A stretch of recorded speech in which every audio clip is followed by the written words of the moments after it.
Hey everybody, and welcome back to the internet. Hope you guys are having a great weekend, so it's time for some more stories. Starting with an Entitled Parents story called Entitled Mom and Entitled Kid Tag Team Gaslighting My Girlfriend and Me for Movie Tickets. When that doesn't work, Entitled Mom calls us names. Somehow that doesn't produce the desired outcome. So my girlfriend is super into Marvel, and while I'm a casual fan, I decided to surprise her with 2 tickets to see Infinity War the day after it came out.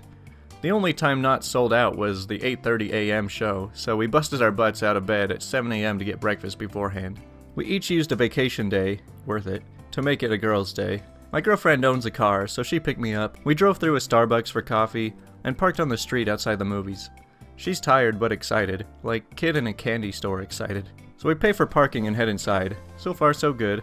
On the way in to cash in our tickets, we see a mom with a teen girl who looks a little lost. I assume the daughter had a day off school, or maybe her mom worked at the theater. My girlfriend, ever the compassionate soul, reached out to them. She says, "Hey, are you looking for someone?" The mom says, "Yeah, where do you buy the movie tickets?"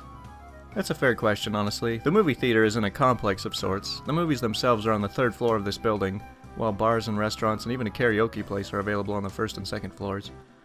I say, "You can either buy them here," I point to the line of touchscreen computers, "or on the 3rd floor." She says, "Thanks." She turns to her kid, says, "Alright, let's go." So we go up the escalators with the mom and her daughter close-ish behind us. I just assume they're buying tickets upstairs, and I don't even think my girlfriend noticed. She was too excited, really. My girlfriend and I make a quick stop to double check we each have our tickets, when Entitled Mom walks up to us. She says, "Thank you for your service, but we're okay now." She's holding out a $5 bill and looking at my girlfriend's ticket. I say, "I'm sorry, what are you talking about?" She says, "You walked us to where we need to go, so now we'll take our tickets." She's standing next to her mom, and putting her right hand on her right hip while she says that, as if I'm the dummy for not knowing. My girlfriend says, "We're not selling tickets. We bought these on Thursday." I say, "I'm sorry if you thought I was a greeter, but we're customers like you. The check-in area behind you is where you can get tickets." The kid says, "You should have said that before. How are we supposed to know? We even had a tip for you guys. Were you just going to rob us like that?"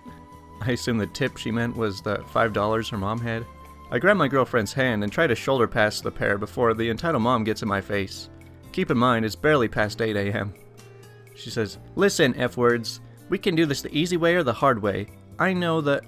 I don't know what she's going to say at that point, but I heard enough.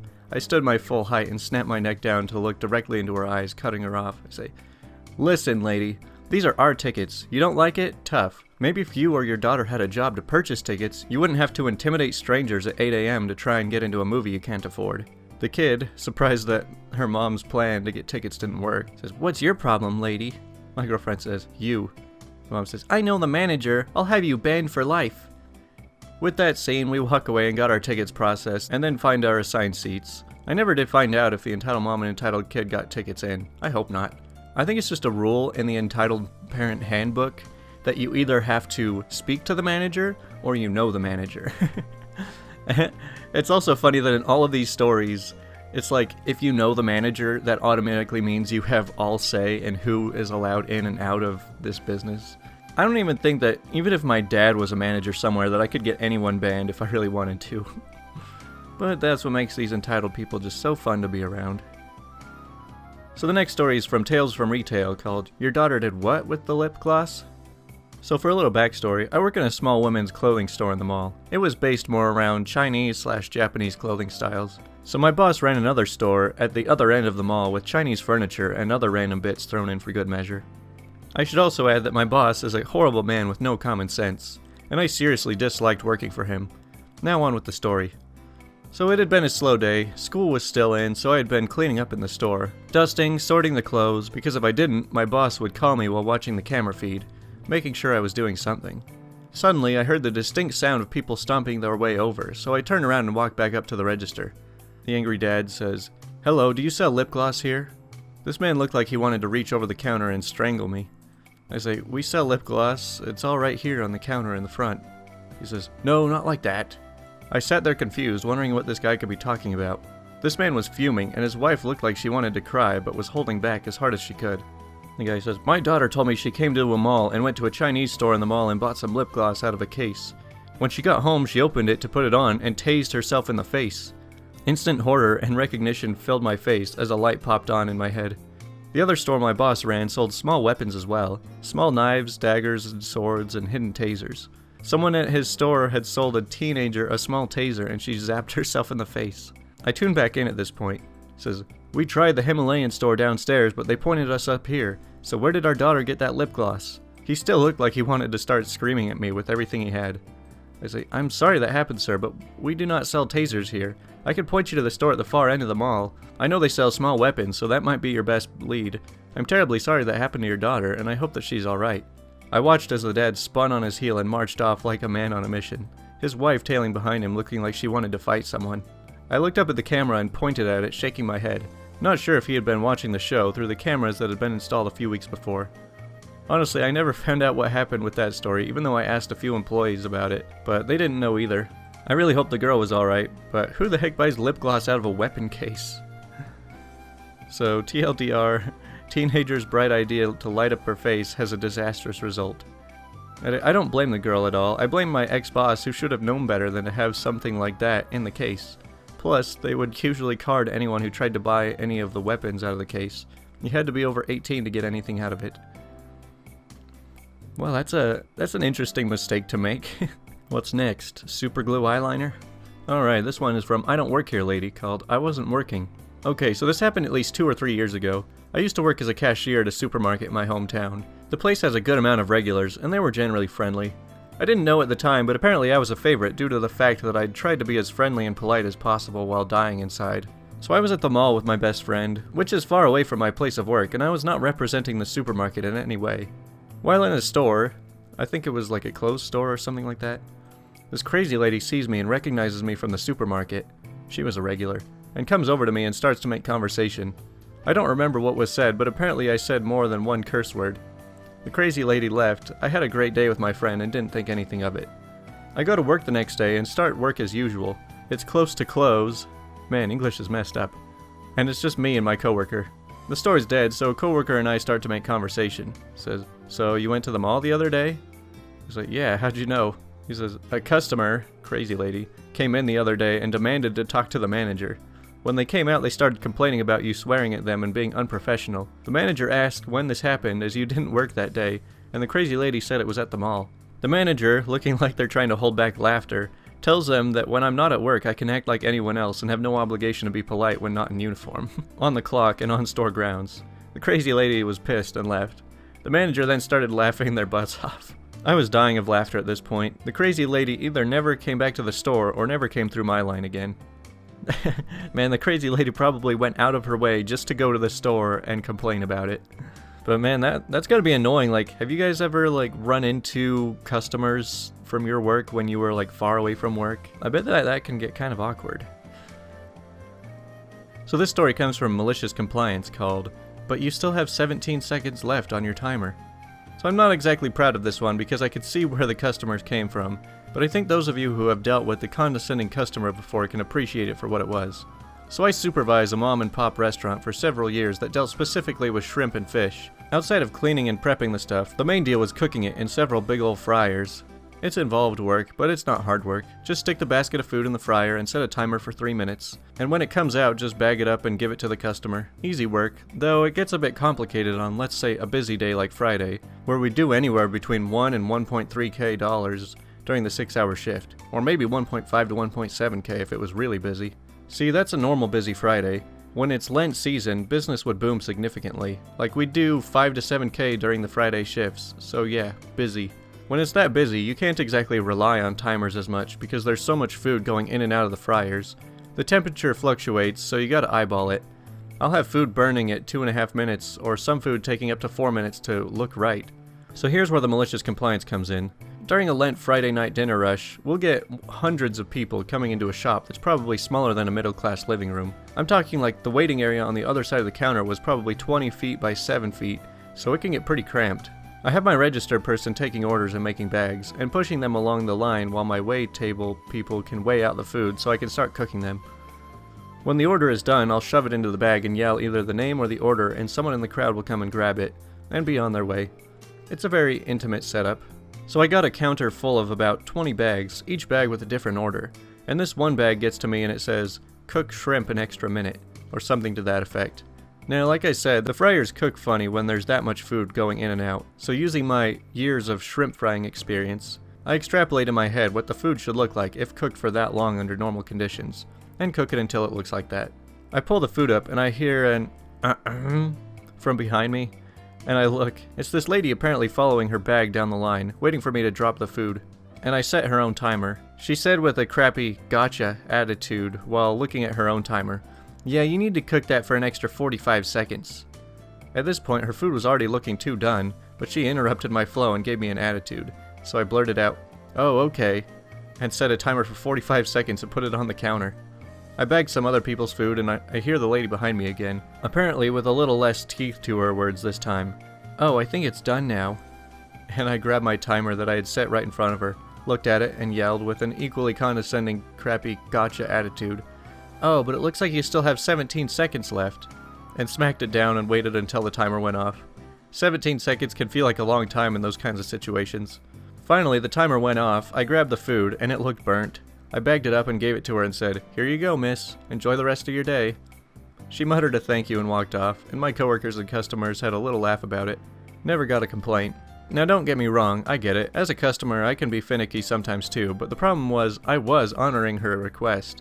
But in a way, she didn't understand because there's a bunch of variables at play that only an experienced fryer cook would get. I feel bad, but at the same time, I don't appreciate anyone giving me an attitude, and I've never been a customer is always right kind of person anyway. Hey, he's only following orders. Sometimes it's better if you just let the experts do their thing. The next one is an entitled parent story called Entitled Mom Thought I Was a Hacker. So when I was 18, I was a live-in babysitter in the US. I'm from Europe, by the way. I thought it was going to be a cool way to experience life in America, living with an American family while getting some pocket money for babysitting 6 hours a day. This was 2002, and the only way to use the internet in that house was to use the Entitled Mom's desktop computer in her office. So I had friends and family to send a few emails to, so I'd just ask her if I could use the internet, and she'd let me in her office. I used my Hotmail. I also noticed that the MSN client automatically logged in when you started the computer. It said something like, "You're successfully logged in as Kim blank," or whatever the standard MSN notification was at the time. Now, Kim was their previous nanny from Australia. I thought to myself, it looks like Kim never logged out of her MSN account. This must be still erroneously signed in because she left a year ago. So I logged out of her account, because I'm clearly not going to use hers, and logged myself in. Later that day, the entitled mom comes over to me and asks me what I have done to her computer. Her kid can no longer use the emails program. I just told her how it was. I logged in using my account, but it had no problem for them. I logged in using my account, but it would be no problem for them, as I was now logged out, and they simply used their username and password to log in again. The entitled mom didn't seem to understand a word I was saying. She involves her husband, an upset child who wanted to go online, and once again I try to explain what I did. I asked the husband, "Did you have an email address? If you have trouble remembering your password, there are always steps you can take." He answered that he didn't know what his email address was. Him and the child would just turn on the computer and write emails. That's when I realized, for all that time, they had been using Kim's account to send and receive emails. I had no idea how Kim didn't notice that. I emailed her about it later, and she thanked me for saving the privacy of her account. In the meantime, I was given bad stares and attitude, until they called my agency supervisor/counselor. She asked me why I messed with their computer. I tried to explain that again. I used my email account, then logged out, but she didn't get it either. I mean, I know that a lot of 40/50-year-olds in 2002 weren't exactly familiar with the internet yet, but not to that extent. For this and other reasons, I left the program. It wasn't as fun as I expected, and the entitled mom was a real pain to deal with, so I was very happy to go home early. I spent the weeks prior to my departure at my supervisor's house, sleeping on a couch. The program got me my ticket back home. At that point, I had to contact my family to let them know when I was supposed to fly and where to meet. But guess what? I wasn't allowed to call internationally, and I wasn't allowed to use a computer because they wouldn't trust me. I had the supervisor's 10-year-old daughter copy a handwritten message to my family and send it from her email address. Just whatever. Is that all it takes to be a hacker nowadays, is just log out of somebody else's email? Because if that's all it takes, I must be some kind of computer genius. Oh, it's funny how much the internet has changed in the last 17 years. Alright, this one's from Nuclear Revenge. We haven't done this one before. My best friend saw a first showing of Endgame last night and immediately texted spoilers to her cheating ex. Well, that kind of just tells the whole story in the title, doesn't it? So my best friend is going through a rough divorce. She had been with him for 20 years, married for 14. High school sweethearts, yada yada. He cheated last year. She forgave him and tried to work it out. He pretended to try and then ditched her with the 2 kids. She's a bit better, and occasionally she will lash out and do something really petty but funny. Like referring to him as Adolf Hitler in front of his employees, throwing out the mail he hasn't had forwarded, giving away his favorite hoodies to homeless people. Anyway, last night she saw one of the first showings of Endgame and texted him spoilers without warning, including if or if not there were any deaths. I laughed so hard. He called me complaining about it, but admittedly it was funny. He loves these movies. She said Star Wars is next. What about all you guys? Are you going out to see the movie this weekend? I mean, I honestly don't care. I haven't been to the movie theaters in like 4 years. And on to our final big story for today called You Can't Be in a Relationship with Him Because He Liked Me First. So when I was in high school, my best friend was known to be a really sweet guy who got his heart broken a lot. He would write handwritten notes to the girls he liked about how he felt, and every girl would reject him for a number of reasons. The 2 main being he was just a friend, and they couldn't see themselves with him because he was fat. Yeah, you read that right. These girls would even come up to me and have me read these letters and laugh at them. So basically, every girl he wanted to be with was really shallow but would continue to lead him on or just forget his existence. Except me. He asked me out multiple times. No handwritten letters for me. But during this time, I was going through a really bad breakup. But he told me a few times that he liked me from the moment he met me, and just had been wanting to find someone like me, unsuccessfully. Long story short, a few months later, after being in an abusive relationship, he helped me out. I found I had feelings for him, and we decided to date. As soon as we changed our relationship status, the messages began. We had messages from almost every girl that rejected him, including my sister, whom he never even liked and had no proof. I would know. Coming into my Facebook and his. They basically all consisted of conversations on my end. The girl saying, "OMG, you're going out with Romeo?" I say, yeah. She says, "You never told me you liked him." I say, we don't talk, so... Like, how did this happen? Well, he's my best friend, and I like him, and he likes me. She says, "Yeah, but you know he liked me first." I say, "So? So, doesn't that bother you?" I say, "No, he likes me now." "But he liked me." I say, "And we're going out." "But he likes me first, and my friends." I say, "I know." She said, "So why do you get him?" I say, "Because I actually wanted to go out with him." "But he liked me first." I say, "Okay." "He wrote me love letters." I say, "I know." Basically, it would go in a circle like that over and over until I would log out. The worst, though, was this girl, friend, Rosaline, who ghosted him before going out with me. The conversation went like this. She says, "So you like Juliet, huh?" He says, "Yeah, I'm really happy." "You never told me you liked her." I said, "Well, I always have." "I thought you liked me." He says, "Yeah, but you always left me unread." "I was on vacation." "And you just read your messages and couldn't respond?" "Yeah, I thought you were just going to take me out to dinner, and now I'm back and you're suddenly with Juliet." He says, "You were never interested in me." I said, "I could have been." "Well, Juliet is now, and we're going out." "Oh my gosh, I thought we were friends. You shouldn't be keeping secrets from friends." "Well, what do you want me to do?" "Stop going out with her. You asked me first." He says, "You're too late." He says, "I can't believe you're punishing me because I went on vacation." He says, "I don't like the way you're talking to me, and neither does Juliet. I'm in a relationship now, and I'm finally happy. Goodbye, Rosaline." "You're just like every guy. You're nothing special, Romeo. You missed out on a good thing. Goodbye."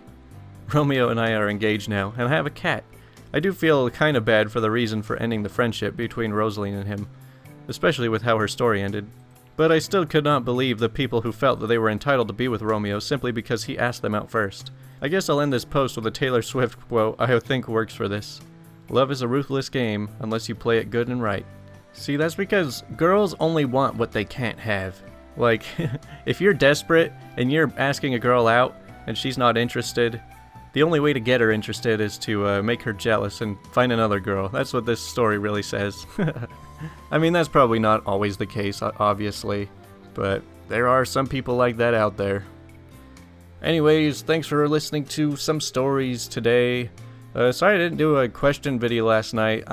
It kind of takes up a lot of my day to do 2 videos in a day.